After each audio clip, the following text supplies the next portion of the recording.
रेवाड़ी की क्या कुछ समीकरण देखने को मिले, क्योंकि कई ऐसी सीट जहां पर जो हॉट सीट मानी जा रही थी और वहां पर कहीं ना कहीं कुछ ऐसी सीटें जहां पर कांग्रेस ने जीत हासिल की, वहीं कुछ ऐसी सीटें भी जहां बीजेपी ने जीत हासिल की है।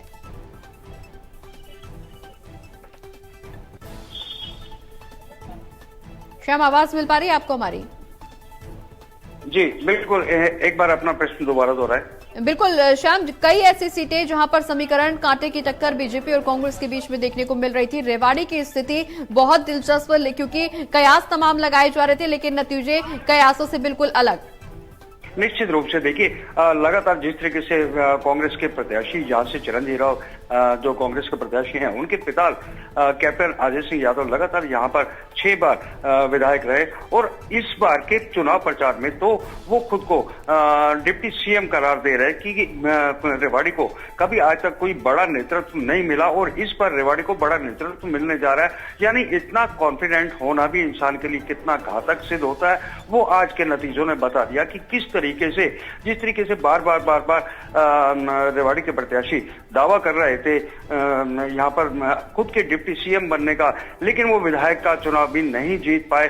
तो इसी प्रकार के नतीजे बावल में देखने को मिले, इसी प्रकार के कोसली विधानसभा में देखने को मिले। अगर प्रदेश भर की बात करें तो जो नतीजे, जो कयास लगाए जा रहे थे, जो एग्जिट पोल दिया जा रहा था, वो सब के सब एकदम धराशायी हो गए और तीसरी बार फिर भाजपा हैट्रिक लगाती हुई नजर आती है। बिल्कुल, ना सिर्फ रेवाड़ी सीट पे बल्कि कई ऐसी सीटें जहां पर समीकरण बिल्कुल उलट नजर आए। अगर हम असम की बात करें, यहां का जिक्र करें तो यहां पर भी बीजेपी उम्मीदवार ने जीत हासिल की है।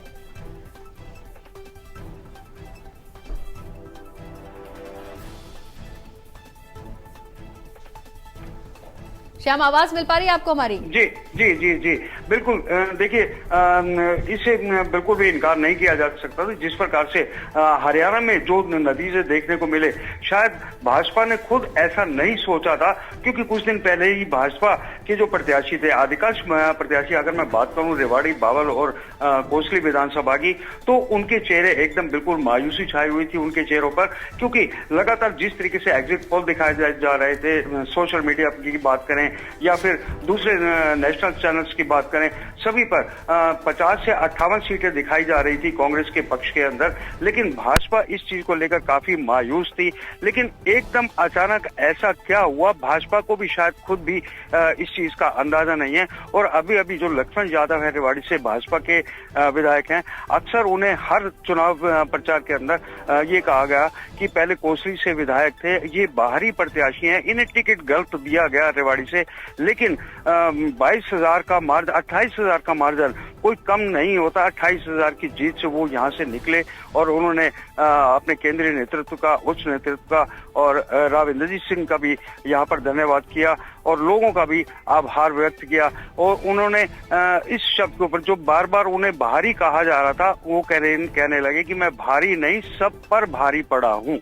और निश्चित रूप से वो भारी ही पड़े हैं रेवाड़ी के अंदर। बिल्कुल बिल्कुल श्याम, जिस तरह से वो न सिर्फ वो बल्कि तमाम ऐसे बीजेपी के दिग्गज जो कांग्रेस पर भारी पड़े हैं और निश्चित तौर पर जो नतीजे सामने आए वो एक अलग ही तस्वीर बयान करते हुए नजर आ रहे हैं। उसी की बात ये है कि बीजेपी के पक्ष में ये तमाम तस्वीरें आ रही हैं निकल करके सामने। जो कांग्रेस की हॉट सीट का जिक्र करें तो कांग्रेस की तमाम ऐसी हॉट सीट जहां पर जिक्र इस बात का किया जा रहा था कि ये कांग्रेस, यहां पर कांग्रेस की विजय होगी, कांग्रेस जीत हासिल करेगी, लेकिन वहां पर भी नतीजे बिल्कुल अलग नजर आ रहे हैं। कई ऐसी सीटें जहां पर दिलचस्प समीकरण बना हुआ था, कई ऐसी सीटें ए भी थी जहां पर बहुकोणीय मुकाबला देखने को मिल रहा था, त्रिकोणीय मुकाबला भी देखने को मिल रहा था, लेकिन नतीजे बिल्कुल अलग सामने आ रहे हैं।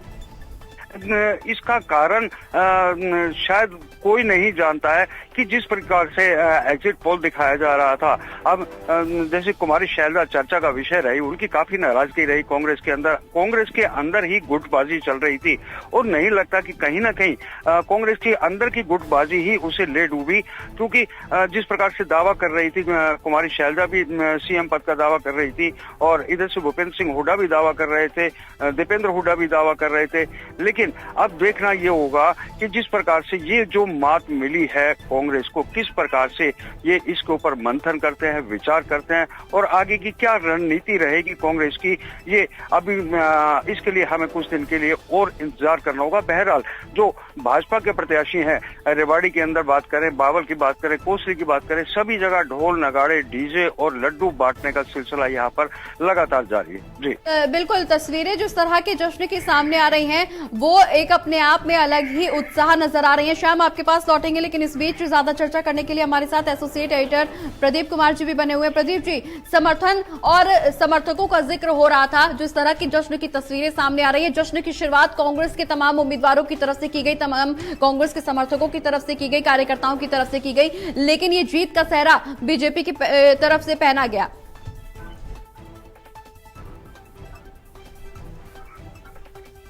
और वो इसको कदापि स्वीकार नहीं करेंगे। ये तंत्र की जीत हुई है, लोकतंत्र की हार हुई है। ये कुछ देर पहले ही पवन खेड़ा और जयराम रमेश ने जो दिल्ली में प्रेस कॉन्फ्रेंस की है उसमें ये बयान दिया है। इधर अगर देखें, भूपेंद्र सिंह हुड्डा ने अपने कार्यकर्ताओं से आह्वान किया है कि वो डटे रहें। अभी भी काफी नजदीकी मुकाबला कई सीटों पर वो देखने को मिल रहा है। कई ऐसे उम्मीदवारों की सीट होड़ पर रखी गई है जिसको कांग्रेस ये दावा कर रही है कि वो जीत रही है, लेकिन उनके उम्मीदवार को अभी तक सर्टिफिकेट नहीं दिया गया है। इसीलिए ये लड़ाई चुनाव आयोग तक पहुंची है। एक चिट्ठी बकायदा चुनाव आयोग को भेजी गई है। तो अभी जो लड़ाई है न सिर्फ वो राजनीतिक तौर पर लड़ी गई, बल्कि अब इसको कैसे आगे बढ़ाया जाए इसके विकल्प भी पार्टी तलाशेगी। लेकिन ये बीजेपी के छवि की बात करें तो जश्न का माहौल और लगातार तीसरी बार सत्ता में वो इस नतीजे के साथ वापसी करते नजर आ रही हैं। जो फाइनल रुझान, वो जो नतीजे आएंगे, कितने नंबर पूरे निकलेंगे, ये बाद में साफ होगा। लेकिन कहीं न कहीं जो चुनाव आयोग की वेबसाइट पर नतीजे अपलोड करने में देरी हो रही है, इसको लेकर कांग्रेस शिकायत दर्ज करा रही है। तो अब एक बड़े सवाल है, और जिस तरीके से एक बयान चर्चित हो रहा है मुख्यमंत्री नायब सैनी का, उसमें वो कह रहे थे कि हमारे पास सब व्यवस्था है।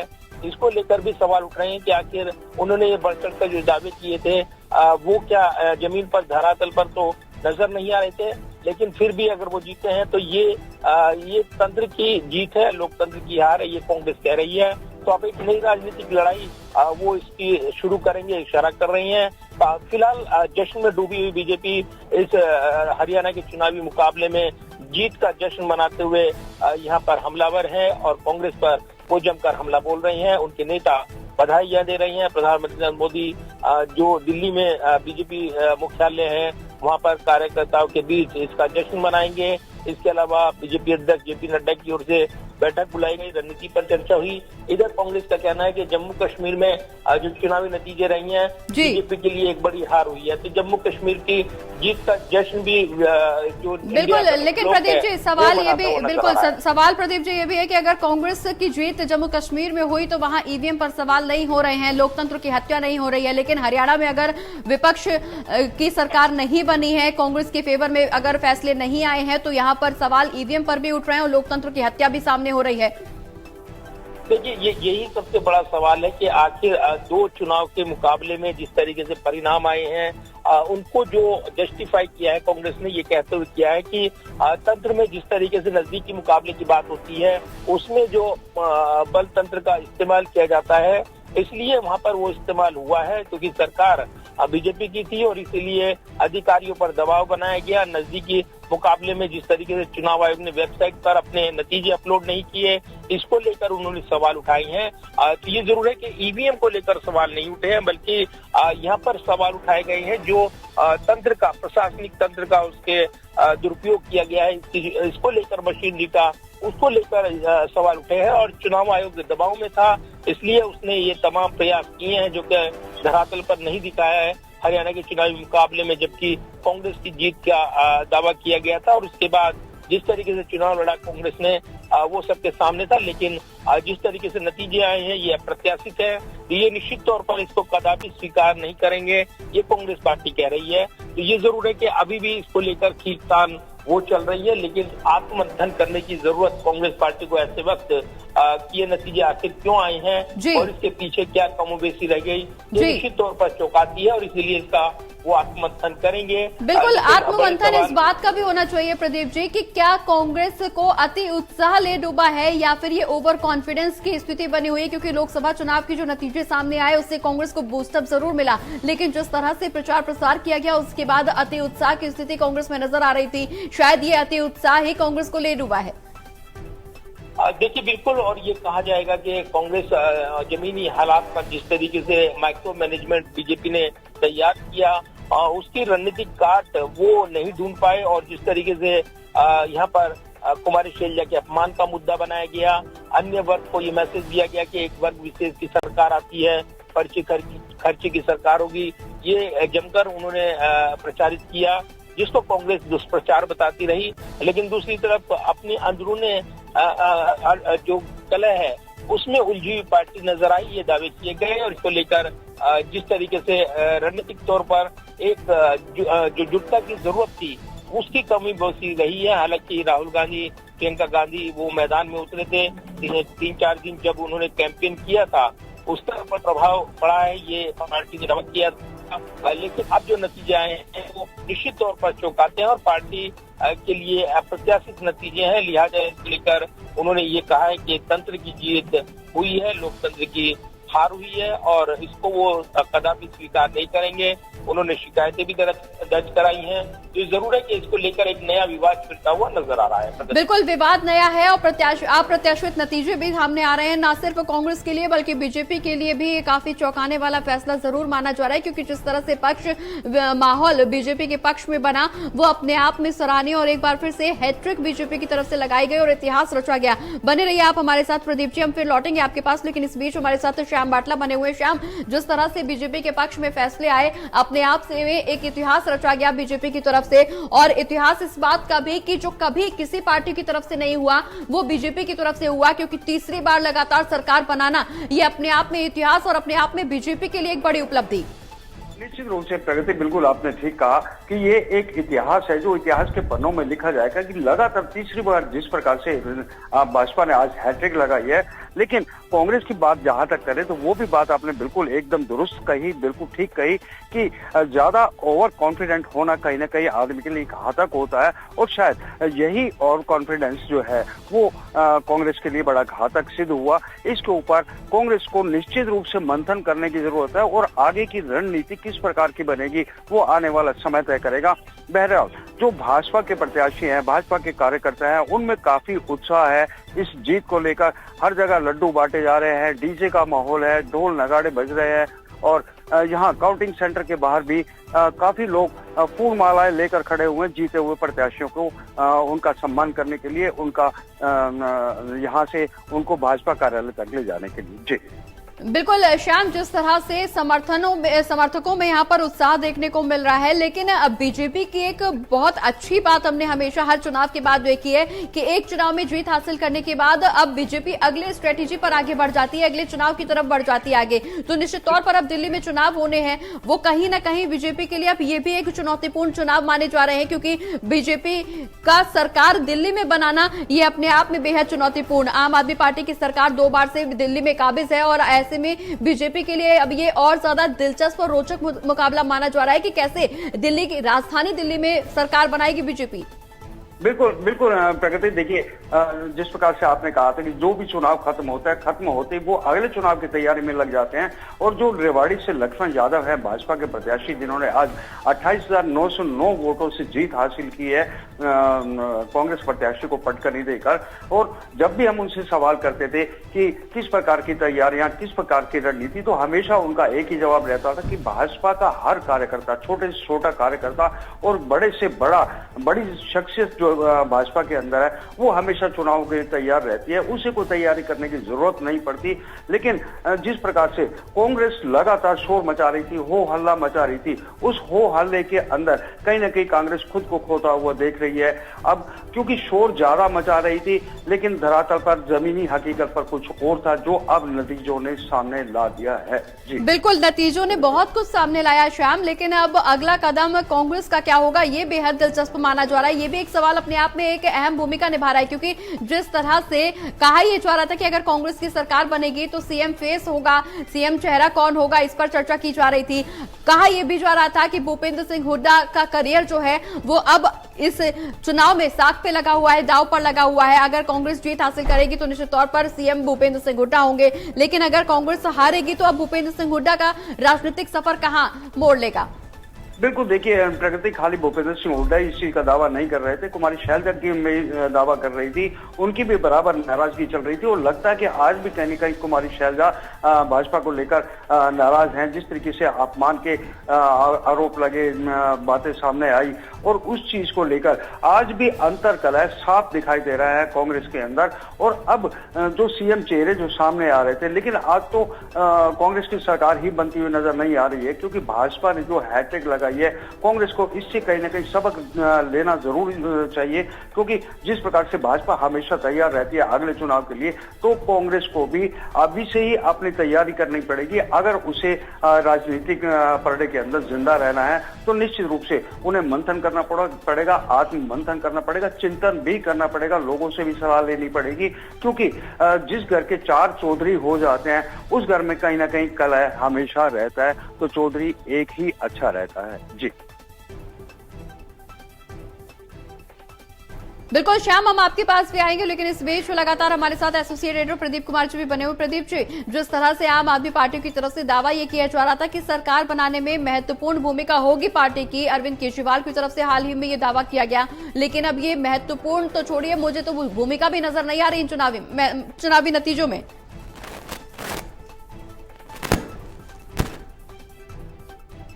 प्रदीप जी, आवाज मिल पा रही है आपको हमारी?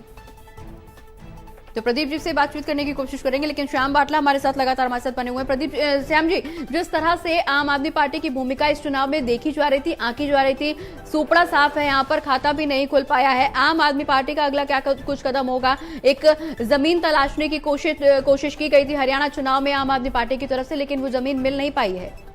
प्रगति, देखिए प्रयास करना हर व्यक्ति का फर्ज बनता है और उन्होंने भी एक प्रयास किया, लेकिन वो प्रयास कहीं न कहीं विफल रहा, क्योंकि अगर हम दक्षिणी हरियाणा की बात करें तो दक्षिणी हरियाणा में कोई कहीं भी वजूद नहीं है। यहाँ पर भगवत मान भी, यहाँ पर रेवाड़ी के अंदर भी भगवत मान आए, यहाँ पर रोड शो भी किया, काफी बातें वो यहाँ पर बोल कर गए और बड़े बड़े दावे भी करके गए। वो दावे कहीं ना कहीं खोखले साबित होते नजर आए और जो आप पार्टी के जो प्रत्याशी थे सतीश यादव, मात्र 12,000 वोट लेकर ही वो अपने घर को वापिस चले गए। अभी 2 भी नहीं बजे थे काउंटिंग सेंटर पर और वो अपने घर पर चले गए। और इसी प्रकार से जो कांग्रेस के प्रत्याशी थे चिरंजीव राव, वह और उनके पिता पूर्व मंत्री कैप्टन अजय सिंह यादव भी 3:10 का काउंटिंग सेंटर छोड़कर यहाँ से अपने घर को चले गए। लेकिन जो अगर आप बात कर रहे हैं आप पार्टी की, तो आप पार्टी का दक्षिणी हरियाणा में आज भी कोई वजूद नहीं है। अब दिल्ली का क्या हाल होगा, इन नतीजों से सब अंदाजा लगाया जा सकता है। बिल्कुल श्याम, इसके अलावा अगर हम इनेलो और बीएसपी के गठबंधन की बात करें तो इस बात का भी जिक्र किया जा रहा था कि निश्चित तौर पर वोट प्रभावित होंगे इस गठबंधन से। बीएसपी की तरफ से दावा किया जा रहा था कि शायद ये कड़ी टक्कर दे सकते हैं, ये कुछ बदलाव की बयार लेकर के आ सकते हैं, लेकिन यहां पर भी कुछ खास प्रदर्शन इस गठबंधन का देखने को नहीं मिला। प्रगति, इसका सबसे बड़ा कारण जो हमें नजर आ रहा है वो ये है कि आपसी घर की फूट, क्योंकि जिस प्रकार से इनेलो में आपसी घर की फूट जिस दिन से शुरुआत हुई उसी दिन से ही इनेलो काफी पिछड़ी हुई थी और बसपा का तो वैसे भी कोई वजूद नहीं है इस इलाके के अंदर। अगर हम रेवाड़ी या दक्षिण हरियाणा की बात करें, गुरुग्राम, नारनौल, महेंद्रगढ़ की बात करें, तो कहीं भी बीएसपी कहीं भी खाता तक भी नहीं खोल पाई है। यहाँ के जो बीएसपी जो विधायक जो प्रत्याशी थे यहाँ से विजय सोमानी काफी दावा कर रहे थे, लेकिन टोटल 455 वोट पर ही वो सिमट कर अपने घर को वापसी कर ली उन्होंने।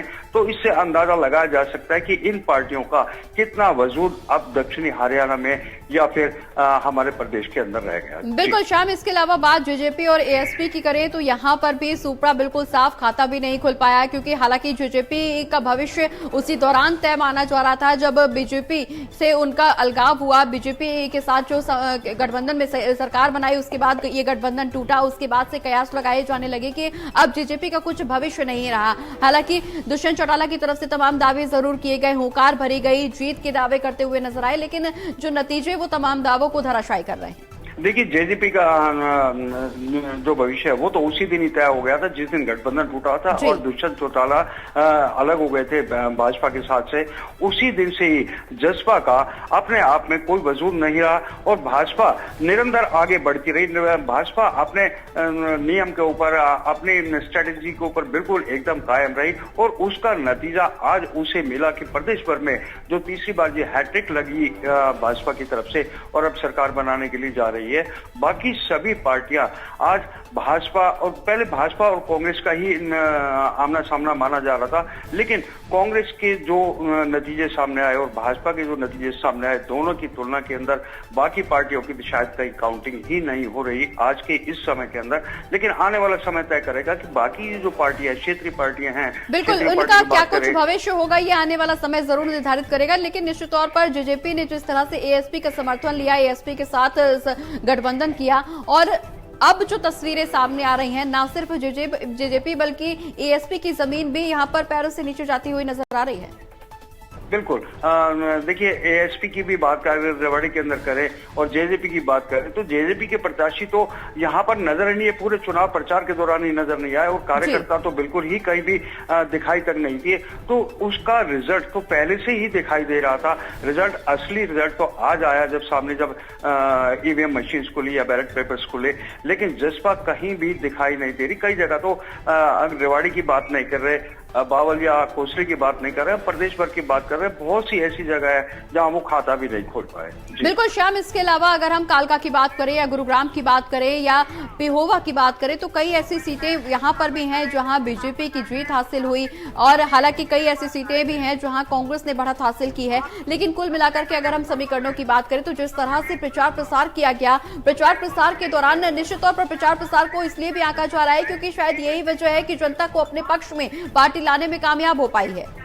अब बिल्कुल देखिए आज जनता वो समझ चुके हैं स्ट्रेटजी को, चाहे वो कांग्रेस की स्ट्रेटजी हो या दूसरी पार्टी की स्ट्रेटजी हो। जिस प्रकार से कांग्रेस ने पिछली बार दावा किया था महिलाओं को 8500 रुपए हर माह देने के लिए, महिलाएं बैंकों तक पहुंच गई, उन्होंने अपने अकाउंट्स तक खुलवा लिए। लेकिन अब जो असलियत सामने कांग्रेस की सामने आने लगी तो आज मतदाता भी काफी होशियार हो गया। वो भी समझता है कि किसे वोट देना है, किसे नहीं देना। शायद मतदाताओं की समझदारी ही आज भाजपा की एक बड़ी जीत का कारण बनी। बिल्कुल बिल्कुल पब्लिक का अवेयरनेस, बिल्कुल पब्लिक की अवेयर होना बिल्कुल अब इस तस्वीर में साफ हो गया है क्योंकि जिस तरह से ये बात कही जाती थी कि पब्लिक ये सब जानती है और इसी की बात की रिजल्ट नजर आ रहे हैं। मैनिफेस्टो का जिक्र करें अगर तो चुनाव के दौरान, प्रचार प्रसार के दौरान मैनिफेस्टो दोनों ही पार्टियों की तरफ से सामने रखे गए, चुनावी वादे, चुनावी घोषणाएं तमाम की गई, ना सिर्फ बीजेपी की तरफ से बल्कि कांग्रेस ने भी तमाम चुनावी जुमले दिए जनता के हाथ में। लेकिन ये जो नतीजे सामने आ रहे हैं उससे ये भी स्थिति स्पष्ट हो रही है कि अब जनता इतनी आसानी से जुमलों में फंसने वाली नहीं है। जो वाकई विकास का स्तर है, जो वाकई जमीनी स्तर पे जो पार्टी काम कर रही है, जनता उसी के साथ जाएगी। बिल्कुल प्रगति देखिए आम आदमी की जरूरत होती है रोटी, कपड़ा, मकान और रोजगार, लेकिन इन चार चीजों पर ही जनता वोट देती है। लेकिन वो साथ में ये भी देखती है कि सामने वाले प्रत्याशी ने पहले किस प्रकार के वायदे किए थे और कितने उन वायदों पर वो खरे उतरे।